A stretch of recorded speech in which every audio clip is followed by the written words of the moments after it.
Salut les amis, j'espère que vous allez bien. Aujourd'hui nous allons parler d'un anime qui a traversé le temps et les âges, mais qui est toujours aussi intéressant. Let's play.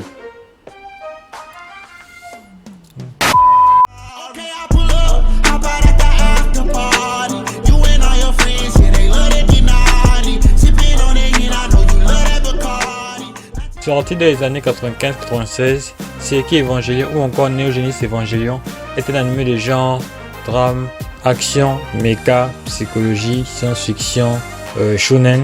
Autant dire que c'est un manga qui s'adresse à tout le monde. Écrit et réalisé par Hideaki Anno et Sadamoto Yoshiyuki et produit par la maison Gainax. A savoir que Gainax a aussi été fondé par Hideaki Anno. Il faut savoir que Hideaki Anno il a aussi réalisé Gurren Lagann. Donc si vous regardez bien, vous allez voir quelques similitudes avec Evangelion. Mais se compose de 26 épisodes de 24 minutes, de quoi passer un très bon moment.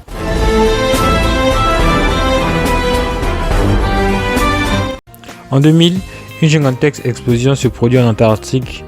Ce cataclysme, officiellement provoqué par la chute d'un astéroïde, entraîne une montée des eaux de plusieurs dizaines de mètres et dévaste une grande partie de la planète, provoquant la mort de 2 milliards de personnes ainsi qu'une nouvelle guerre mondiale. 15 ans plus tard, l'humanité a surmonté cet événement dramatique, désigné comme le Second Impact.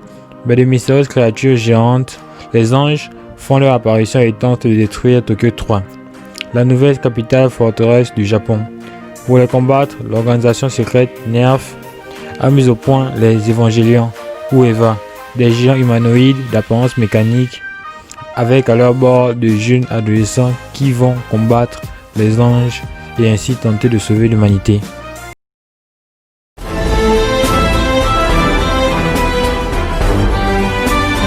En vrai, j'ai trouvé cet anime génial.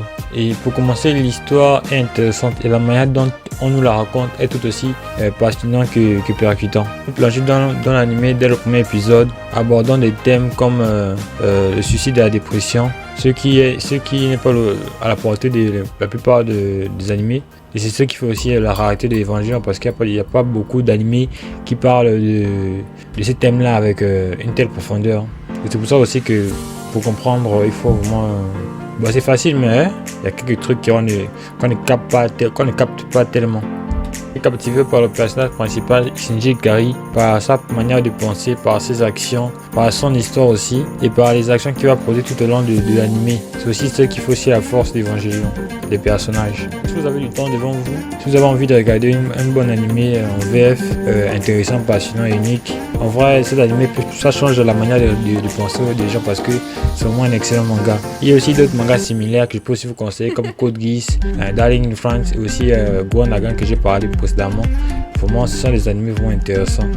Darling in France, ça part un peu en cours à la fin, mais bon, c'est intéressant aussi. Donc, si vous avez vu du temps, je vous conseille de regarder ces animés. Regardez cette vidéo, like, partage, abonne-toi si la vidéo vous a plu. Dites-moi en commentaire le manga ou l'anime que vous avez aimé ou qui vous a touché plus particulièrement. Et n'oubliez pas, ce n'est pas parce que tu n'aimes pas une série que la série n'est pas bonne. Ja ne.